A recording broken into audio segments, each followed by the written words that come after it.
This is AI as a lifeline. How I lived the future of the patient experience. I survived two of those things where they saw open your sternum, open you up, run your organs and your blood through a bypass machine, practically lift your heart out of your body. I had two of those in less than 3 weeks. And this was the craziest part. I didn't have any symptoms whatsoever. None. The shock. Okay?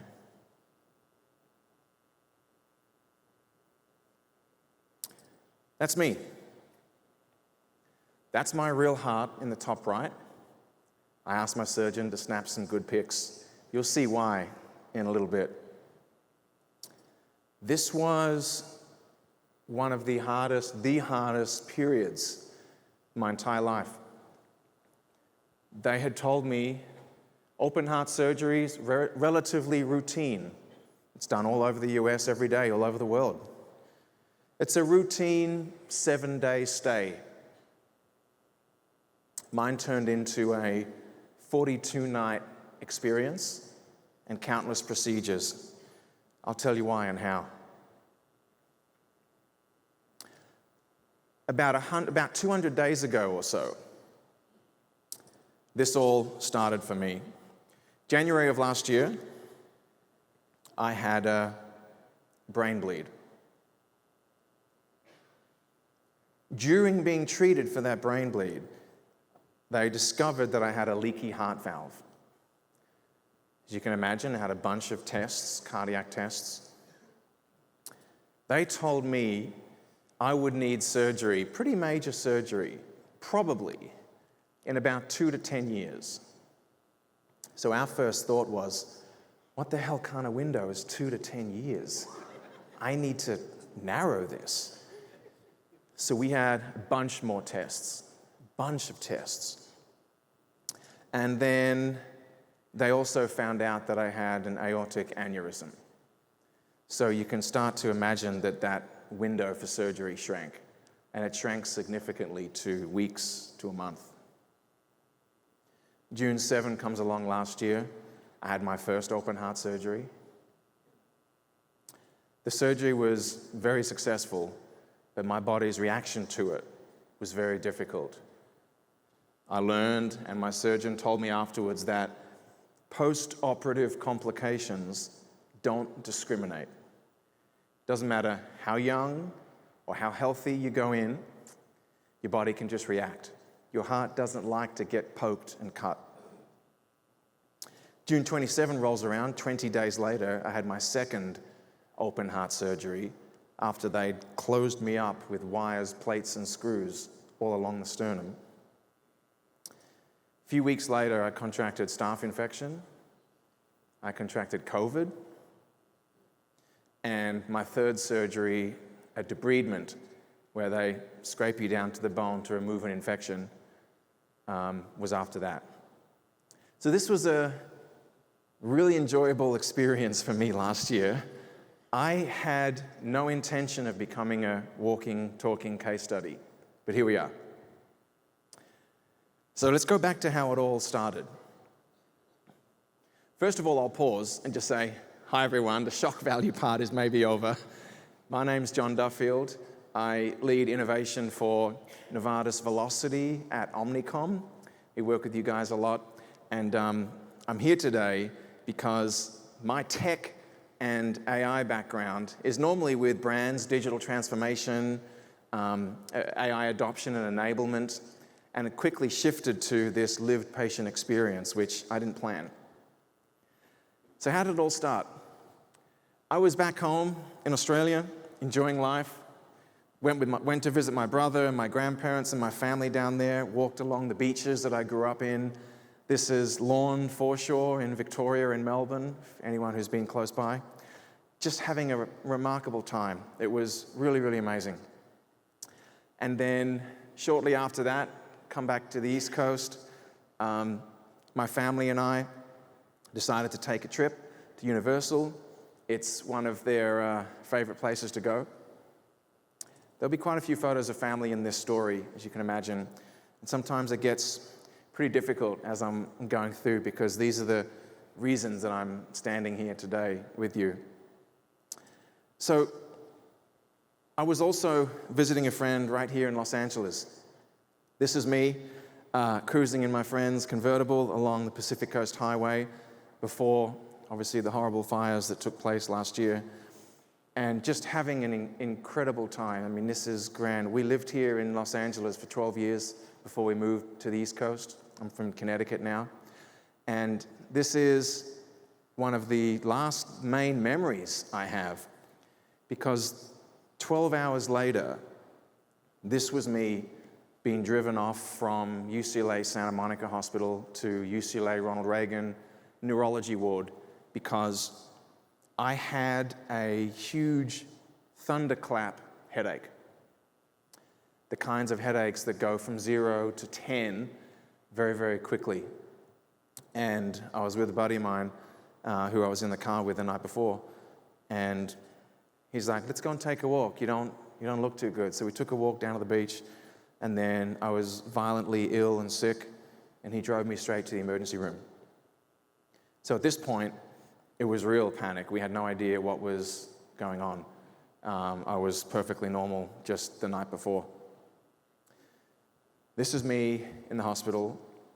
My wife flew out the next morning, obviously, as soon as she heard. We were in the hospital, and my friend was next to me, and I was passing in and out, couldn't remember too much. He was on the phone to my wife in Connecticut. My children had a play date. The house was crazy. It was just mass panic. She was completely and utterly overwhelmed. She's hearing things on her phone from my buddy in the emergency room with me: brain bleed, skull fracture, all these crazy things. Of course, it was a bad signal. The reception wasn't good. Just pure mass hysteria. So she flew straight over to see me. And what she did about dealing with things in this moment, and obviously in a mass panic when you're getting a phone call from your husband's good friend that he's in trouble, there's a lot going on, she can't really hear very well, the term subarachnoid hemorrhage was thrown out. They were using text message as well because she just couldn't get a good signal. So she went straight to Google from home in Connecticut while this is all going on. She types in subarachnoid hemorrhage, and what does she get? Web pages, articles, links, highly credible sources, but they are links, okay? There's little snippets here in Google. What's life like after a subarachnoid hemorrhage? Even aspects from the Cleveland Clinic. And then, you sometimes get things in the top right that summarize what's happening. This here was saying brain aneurysm, potential lead to permanent brain damage or death. Just mass panic. This is not what you want to see or hear when you're scrambling to try and find information. So just like the good partner of any marketing technologist, she went to ChatGPT. She went to ChatGPT because she needed more clarity. And she went there begging for answers. She recorded a quick voice because she didn't have time. She recorded that my husband just had a crazy bad headache. He's been sick everywhere. They're saying subarachnoid hemorrhage. What does this mean? It means there's a bleeding in the space between the brain and the tissue that covers it, called the subarachnoid space. Usually happens because of a burst blood vessel. Okay, she's getting clarity now. She's starting to get a sense of what's going on. Thunderclap headache, that's exactly what they told me. Treatment options. They recommend surgery to stop. Gosh, crazy. But a sense of understanding, because she couldn't hear properly because the cell phone was so bad. So what you're starting to see here is a pattern from going to Google, where you have to do all the work and all the research, to going to AI when it's a thought partner, it's a thinking partner. And so I've been saying this for quite a while now. If in whatever you're doing, whether it's an emergency situation or research at work or building recipes for a dinner party, If you want a web page, you can go to Google. If you want to do the work, you can go to Google. If you want an answer, that's when you use AI. And we learned that firsthand, and we learned that very, very quickly. Now, as we did more research, I was in the neurology ward for 12 days. Thankfully, did not have to have any invasive procedures, just a bunch of angiograms and monitoring and CT scans over the course of 12 days. And the blood dissipated, went back. Thank goodness I was okay and they had discharged me. But, as you can imagine, 12 days and a bunch of scans, they can't find anything else going on in the body, way beyond just your yearly physical. They had told me, actually, my wife, my chief caregiver, my chief patient advocate, who helped me get through all of this, she was looking through my chart, scrolling through my chart on the phone, looking at the bunch of tests, CT scans, the preliminary readings, the final readings, and she sees something about a heart. And she said, "What's this with the heart?" And I'm like, "What do you mean?" She's like, "The scan you just had yesterday morning, the full read just came in." So it's like, "What?" So we called in the nurse and the NP, and we had said, "What's this about heart condition here?" And they said, "Look, you're here to be treated for the skull emergency. We were going to be going through all of this with you, bringing in cardiologists from the other department to talk to you at discharge, because we found that you have a bicuspid valve. We found that you have what looks like a leaky heart valve, okay, from the CT scan. So when you get back home to the East Coast, you need to start seeing a cardiologist very quickly. This is a serious issue. It's not an emergency. It's a serious issue." And we just thought, we just went through a massive life scare, and now we've got this other huge thing to deal with. We learned that the bicuspid valve, so if you imagine the Mercedes-Benz logo, 3 kind of flaps, if you like. I was born with 2 of them instead, the bicuspid valve, about 2% of the population. The leaky heart valve is because my heart valve doesn't close properly and blood leaks back in, so the heart's working on overdrive to pump out blood. And the aneurysm, my gosh, the aneurysm, a swollen part of my aorta, the main pipe that comes out of the heart, was enlarged about 4.5 centimeters. Close to 5 centimeters is the absolute emergency danger zone, but when you couple that with a leaky heart valve together, that's candidacy for surgery very quickly. I was living on borrowed time and had no idea. I had no symptoms, none whatsoever. I've been active my whole life, used to be a triathlete, swam from Alcatraz twice, played basketball all my life, never had any problems recovering. And to find out all of this, I mean, they had told me that if you had had a minor car accident or lifted some extremely heavy weights, I mean, I was cutting the grass all throughout summer, moving the huge trampoline my kids play on, moving it over so I could cut the grass underneath with all my strength. It could have ruptured at any moment. And to know that you're living on borrowed time, that really messes and plays with you. And so we had a bunch of different scans, as you can imagine. We realized how blessed I am to have great insurance, to have the ability to meet with many different doctors, 4, 5, 6 different opinions, surgeons, really start to build a picture in my mind, which was overwhelming on what was happening with me. Altogether, I had dozens of scans. As you saw, 3 major surgeries, met with many different doctors across many different care teams in the United States. We interviewed 6 surgeons across the Northeast and had about 150 odd questions. I recorded every single thing. I'm pretty active across LinkedIn and social, and now that I'm a case study, I'm really publishing a lot and telling a lot of stories. But that much is too much for even the average person who works in health marketing, even the average person to understand and digest. This much stuff? Wow, it was a lot. So I made the decision I was speaking with Des earlier backstage, and I said, it was tough to start to share such a personal story.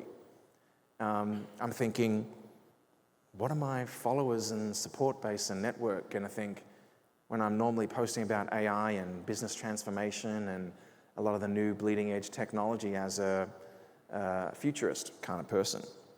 To be going out with this, but by gosh, I'm so glad I did, because it got picked up by M magazine. I got invited to podcasts. I had so many people reach out to me to thank me for sharing my story, wish me luck. At this point, I was 3 weeks out and I had no idea what to expect. But going live with my story was a real key moment for me. And I had many companies and people reach out to me, many different emerging technologies in the cardiac space. This is a company called DASI Simulations. The CEO reached out to me and saw my post on LinkedIn and said, hey, John, we normally just work with HCPs. We'd love to help you. Do you want to visualize some of your radiology? And I thought, wow, this is amazing. This is a 3D render from one of several CT scans prior to my surgery. I created a digital twin of my heart with them. It's just fascinating. And to know that this stuff is going to become the norm for patients in an app on a website, very easily to do, when normally this is buried in, kind of behind the scenes aspects of healthcare.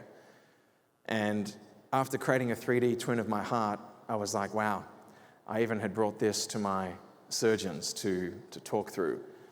And it's really strange because I realize now that all of the work I did in AI and technology and playing with the frontier models, like many in the audience probably, a couple of Thanksgivings ago when ChatGPT first burst onto the scene, it sparked a curiosity in me and an interest to want to experiment. So I had 2 years almost worth of time spent down the rabbit hole in my hands in order to point towards what was now a very personal, critical part of my own life.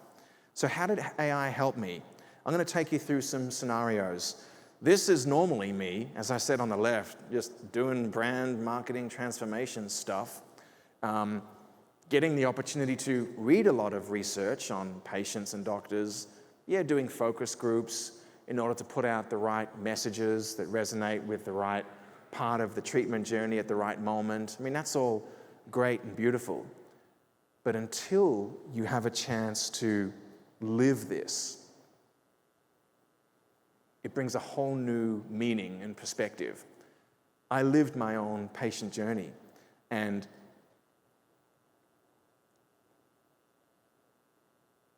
there's my wife there, and it was a lot. It was a very difficult time, and she helped me every way. We would take photos of my vitals. We would prepare questions for my care team. We would use AI, and I knew it would be good and I knew it would help, but I was mind blown at the clarity and the reassurance it provided me at every step. Even someone that works in the healthcare space, being hit with this much clinical, healthcare, scientific, like it's all about me. I got to really, truly dial in this time. It was a lot. So I used AI to help decode medical complexity. I went to many tools, Perplexity in this case. Please act as an expert cardiac surgeon. Show me the latest research of valve-sparing procedures for not just anyone, me, my age demographic. Highlight studies relevant for me. I want stuff relevant for me. I don't want one-size-fits-all information. I want specifics that I can act on and believe in. And you know what? It found them based on the research results provided. Here are the key insights for males your age. Valve-sparing root procedure is an attractive option. Okay, great. Because some surgeons have said that. Other surgeons had different ideas for me. The David procedure is particularly relevant for me because if you remember, I have the leaky heart valve and I have the aneurysm. So this was giving me studies. This was giving me information, and it wasn't having me go out and do the research. It brought it to me because I set the context and I gave specifics on exactly what I wanted. That alone was really impressive. This was a big, important one. I have, as you saw before, my girl is 10, my boy is 8. When we decided, my wife and I, to tell them what was happening with Daddy's heart, they didn't know about the brain bleed. They just thought Daddy decided to extend his time here in Los Angeles. We didn't want to tell them, it was too much. They still don't know that part of the story, actually. But when my wife and I decided it was time to tell them about my heart condition, we'd found the right doctor. We'd found and understood enough about the condition. It was planned. You know, I did a lot of research, as you can imagine, and I found a bunch of Facebook groups online, support groups, which is where we often look to for signals on patient sentiment. So I was, as I said, my mind was blowing as I was doing this all for myself. There are a bunch of groups, thousands of them. Some of them have 17, 20,000 members. I found one called heartvalvesurgery.com, created by a gentleman called Adam Pick, and I signed up for the newsletter along with several 100,000 around the world. I was getting weekly updates on all the procedures, patient stories, success stories. And I noticed the from email of the newsletter wasn't some weird, long MailChimp kind of, it was from Adam at heartvalvesurgery.com. So I decided to reply. I said, "Hi, Adam. My name is John Duffield. This is what I'm facing. I've seen Dr. Eric Roselli, one of the surgeons of Cleveland Clinic, in many of your videos. And I've tried to contact his team because I need this surgery quickly. And he does the David procedure, the valve sparing procedure at scale, which is when they repair your own tissue versus replacing the valve with a mechanical valve or a pig or cow valve." And I said I wanted that, but he's not available. I wrote to Adam, "Adam, I've seen you in the videos with him. Any chance you could help me by any chance?" This was a shot in the dark. It was a Thursday afternoon, 4:30 p.m. I'll never forget it. 15 minutes later, my phone rings. It's Adam Pick. He said, "John, I've just got your email. Tell me about your story. What's happening?" He was genuinely interested. He was a patient himself. That's why he created this. And we spoke for about 20 minutes. He was giving me these amazing tips. And he said, "Look, John, the reason I wanted to call you was Dr. Eric Roselli was my college roommate in Michigan. That's why you see him in all my videos. Yes, he's the best of the best. If you don't hear from his people by tomorrow morning, will you please call me back?" And I just hung up the phone and was just like waterworks coming down. And I thought, my gosh, I'll have the chance to be with the best. The phone rings the next morning, and of course it's his people, and they opened up a slot for me on June 7 on a Friday when he normally does not do surgery in order to work on me. So again, another lesson, you never know unless you ask. I wasn't going to write that email. I was lucky enough to be meeting with many different amazing surgeons on the Northeast and everywhere else, but he was the one I wanted, and he came up on top every time. We decided to tell the children. I'm like, how are we going to do it that makes sense, that resonates? Is there any Taylor Swift fans in the house? Gentlemen, it's okay to put your hands up too. Okay. My wife saw her in Miami, and my girl's a big fan, and so I'm like, yes, I know the answer. Let's use Taylor Swift lyrics to help explain the diagnosis that Daddy's facing. So I said, ChatGPT, do you know? It's scrolling through here. This is literally the live screenshot. I went back to all my recordings and my conversations. I said, do you know Taylor Swift? It said, yes, of course. I said, can you connect the clinical narrative? And I had a huge breakdown of heart condition, regurgitation, David procedure, Dr. Eric Roselli, blah, blah, blah, everything. Pasted it in and said, can you please explain what's happening with Daddy's heart so my 10-year-old girl can understand through the flavor and tone of Taylor Swift lyrics? And it was magical. I was blown, and I'm very hard to impress tech-wise. I see everything. This was special. So I went one step further. I said, maybe I can compose a song using this and bringing it to life. So what you're about to see is a snippet of a song that I've published on LinkedIn. It's called An Aortic Story, and it's inspired by John Duffield, written by ChatGPT, composed by Suno AI. Let's have a little listen. In a heart where beats are a melody, there's a little twist in the symphony. Two flaps, not three, open up so free. It's a bicuspid valve, unique as can be. Like a bridge in a catchy Taylor song, heart keeps playing strong all day long, even if there's a bulge, like a note. So there you go. It was pretty special. It was pretty magical. And that made all the difference. In my heart, it made all the difference. My boy, he's 8 years old, he's a big basketball fan. He's obsessed, which I'm so pleased about, in the Michael Jordan, Magic Johnson era. That's where I grew up. And he's like, Daddy, let's play basketball. As we were playing some basketball, I was still healthy at this, I was still physically able to do things at this point. And so it occurred to me, gosh, maybe I can use ChatGPT to help explain my condition through the mechanics of basketball so he can understand. So you can maybe follow along there, but the gist of it was, as I said, remember, my valve didn't close properly, so blood was rushing back in as well. And so it likened it to, Magic's trying to shoot and Michael's constantly swatting it out and the ball just won't go down the hoop. And so creating these incredible connections that were just really, truly mind-blowing.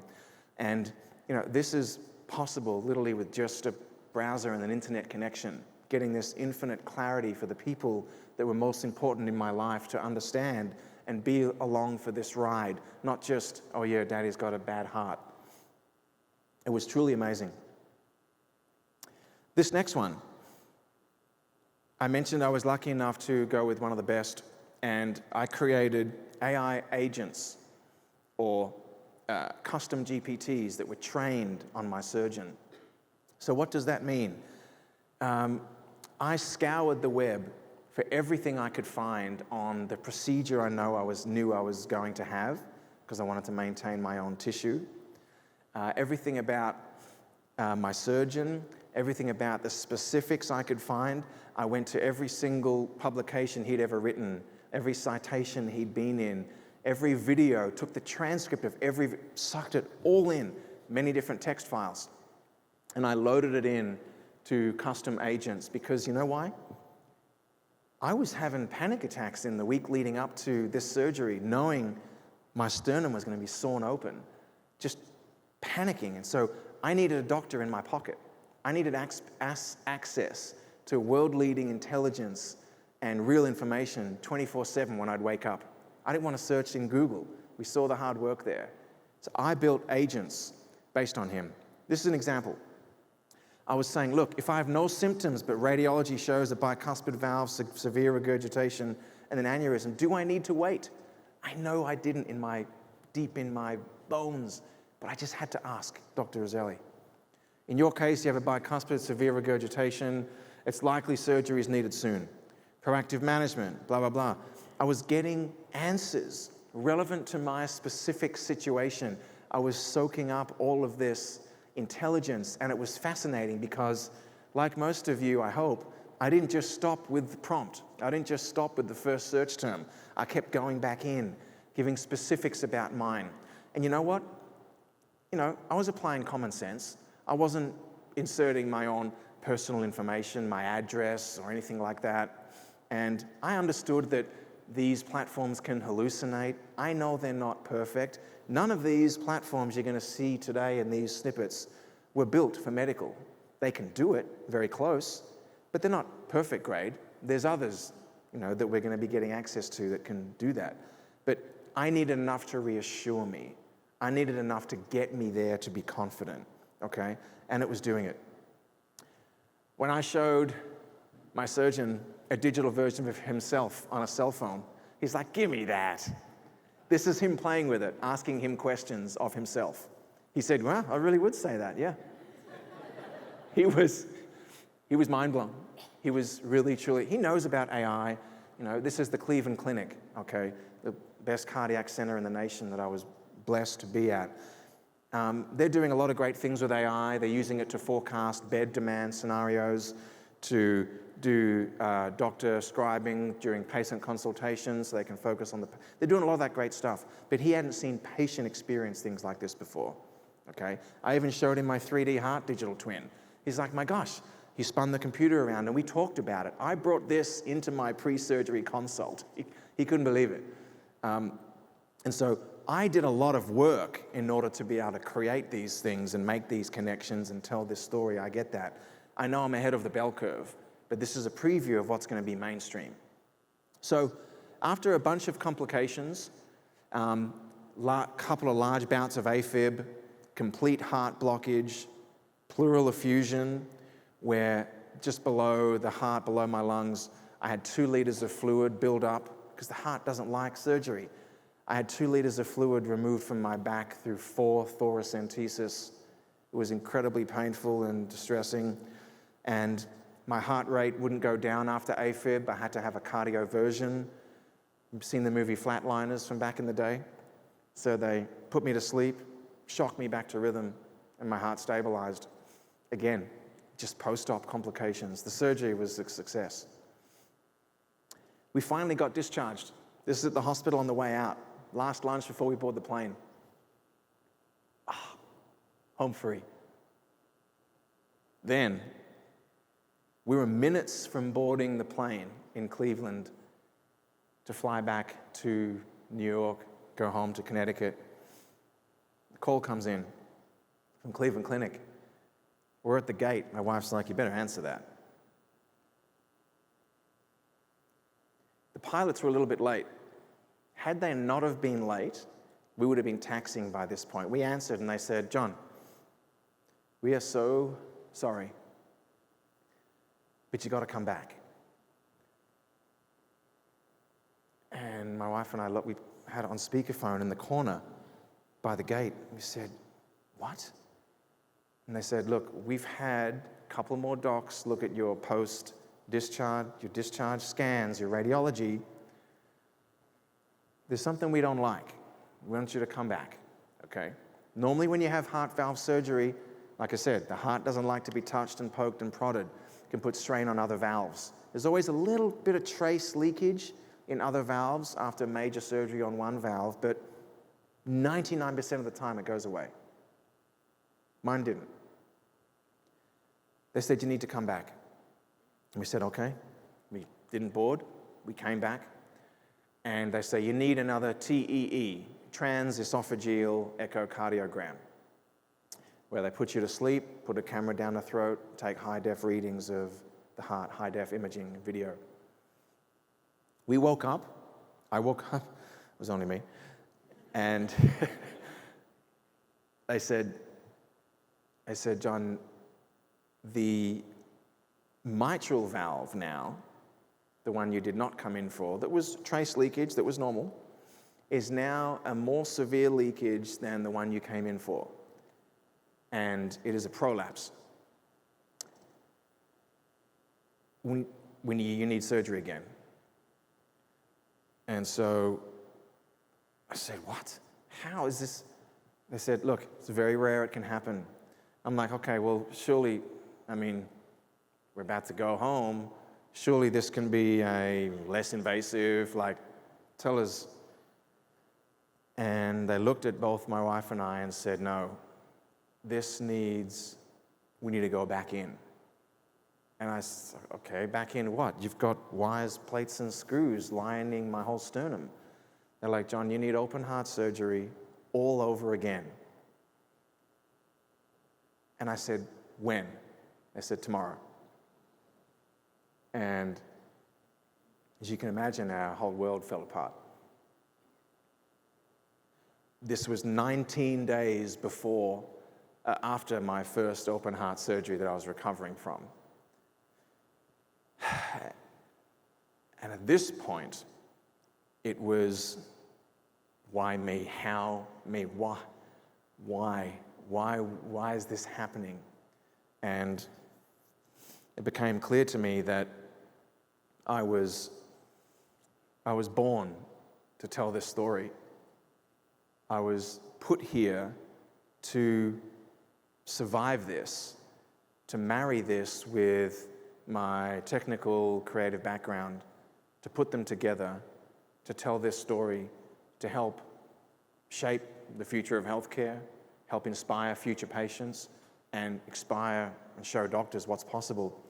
But this time around, the second surgery was different.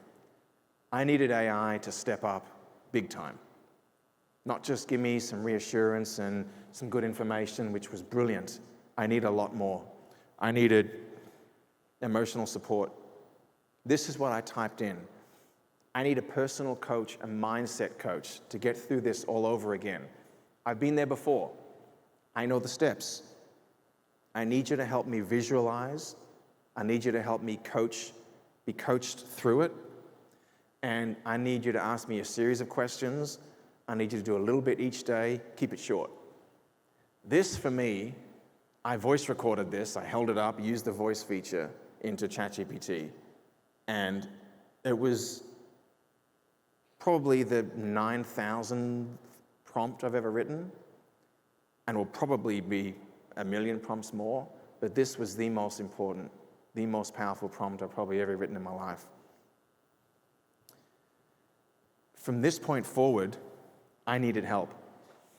Please help me manage a staph infection, which I now have, an incision leakage that happened post-surgery. Look at this, look at the empathy. It's completely understandable to feel worried.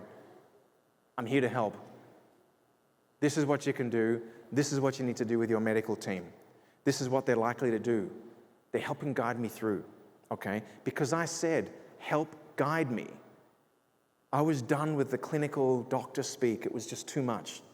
I needed an empathetic guide. I needed a highly skilled cardiac expert who spoke to me like a family member. That's what it was doing from this point forward. It was making sense, okay? It was helping me. After the surgery, in some of my hardest, most difficult moments when I was struggling for breath, my wife and I would take photos of the vitals behind me, and we would set the scene. My age, just had the first surgery, just had the second surgery. This is the complications I'm having. This is what the symptoms are showing. Help me. What does it make sense of? The nurses aren't coming in at the moment. They're busy. There's a lot of other patients. I need help now. I'm not doing Google research. I need answers, okay? It was truly, truly fascinating. We get home free. We fly back home. They didn't call us back at the airport this time. We made it. My kids again. That's the heart pillow that all heart surgery patients get. And you've got to hold it tight when you cough or worse, sneeze. I still have to do this now when I sneeze. It's painful still. We thought that was it. We thought we're set. Finally, it's over, okay? But the staph infection got worse. I needed to have the debridement operation where they scraped me down to the bone and the plates, scraped all the bacteria out, and hooked up a wound vac machine. So I had to carry this damn thing around for 6 weeks. It would drain the infection. It would keep the wound closed. And you know what? Twice a week for home nurses for 6 weeks would come visit me at home. They would turn off the wound vac machine. Wound would open. They would peel the dressing off. The most barbaric pain I'd ever experienced in my life. Even while on 2 oxys, a Clonopin, and something else, high as a kite, I still felt the pain. I was stone cold sober when that nurse walked in. All right, John, time to turn off the machine. Oh, they peel it. Horrible, horrible, horrible. But I was home at least, okay? I also had a PICC line inserted in my bicep all the way in, straight above my heart. I had to insert doxycycline and other strong antibiotics because they were struggling to find the best way to treat the staph infection. I was initially not resistant to antibiotics, which is great, but I needed a lot of injections as well. So I would do this at home for like 6 weeks. So we certainly weren't out of the woods yet. And I'd have to wake up 7 a.m., then 3 p.m., then 11 p.m. to do this 3 times a day. Gosh, it was a lot to manage. And then 3 months comes along, and the wound vac machine comes off, the PICC line comes out, and we fly back to Cleveland Clinic, back to the scene of the crime for my 3-month check-in. Fresh scans, fresh radiology, CT scan, X-ray, ultrasound, blood work, all of this stuff. And meet with cardiologists, meet with the surgeon, meet with the infectious disease. Everything looks good. The valves are working great. Slight trace leakage in the mitral valve, but that's okay. It happens. Still need to move from the self-inject antibiotic now to pill form, and I'm still on that now, and I should be done by the end of summer. But a month after we go for the 3-month checkup, this is almost the 4th month, and I'm laying at home in bed next to my wife watching TV, Apple Watch. By the way, this thing is near medical grade accurate for heart rate, blood oxygen, within a digit or two, because I measured it every single time. It showed, it showed 130 heart rate while I was laying flat. I was relaxing, watching TV. My heart was running a marathon. And so I didn't feel a thing, didn't feel it. So we call the Cleveland Clinic 24-hour number, and they say, take some more of this medicine. I was on a bunch of cardiac medicines. Take some more of this, write it out, unless you don't feel good. If you feel good, write it out, wake up in the morning. It was still 104. So I went into my local hospital, Stanford Health in Connecticut. They hooked me up to a bunch of IVs, medicine, a bolus. Couldn't get the heart rate to drop. Next step, another cardioversion. Put you to sleep, shock you back to rhythm, heart stabilizes. I'm in for 2 nights. I couldn't believe it after being there again. My wife and kids came to visit, of course, because we're so close this time. And I didn't notice until after, but my daughter left this note on the window. Remember, Daddy, we're only 20 minutes away. They knew that we were miles away in Cleveland before. Now we're just close. So this was a nice reminder. I used AI as a patient to decode my medical complexities, to translate conditions for my family members, to create agents trained on the specialties that matter most to me and my actual surgeon and everywhere he'd been. I didn't touch on this, it wasn't enough time. I created personalized recovery plans. They gave me the big white binder, Cleveland Clinic's cardiac surgery recovery binder. Yes, there's a couple of videos and QR codes, but this is an analog. It's one size fits all. That's what I found was part of the problem with the healthcare system. It's one size fits all. I'm unique. I created, using AI, my own recovery plan. It knew where I lived. It knew the layout of my house. It knew where my recliner chair was, where I rested. It knew what days my children have sports. It created the personalized N of 1 recovery plan for me because it knew everything that I was willing to share, okay? It was totally personal. And the emotional support and empathetic advice that you saw after I had changed the agents. I was convinced this whole time, all along, that there was a connection. There was a connection with the brain bleed in January in my heart condition. I was convinced. But you know what? No human care expert made that connection. I went to Perplexity. I'm looking for a link between subarachnoid hemorrhage and heart valve disease. Show me. Answer. Indeed, it can be connected. What? They can be connected. Look at this. It's coming up. Connective tissue disorder can be a significant link between a subarachnoid hemorrhage and a heart valve disease. Many of you health experts in the audience may have been able to make that on your own. I couldn't. My care team did not, despite the signs being right there. So you know what else it said? It recommended genetics testing.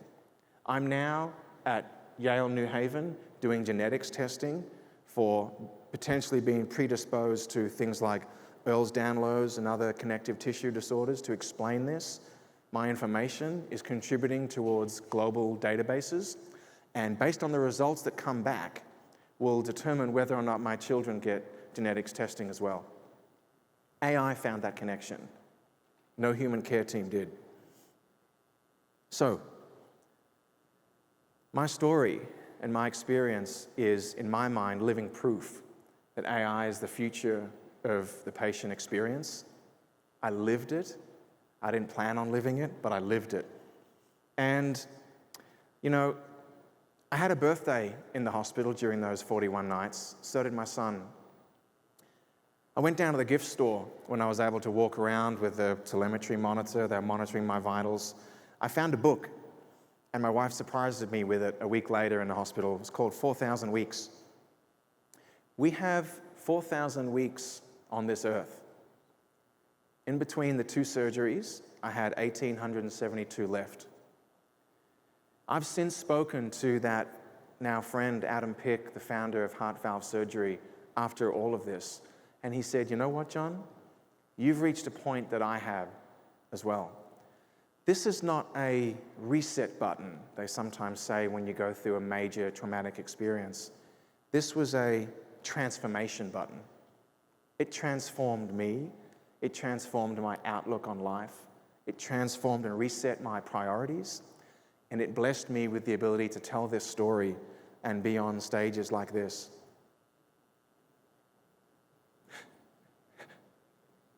Yeah, this is leaving the hospital for the very last time.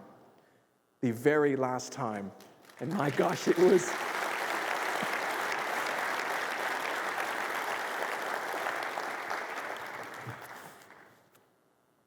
Thank you. It was a magical experience, and these two really helped me get through.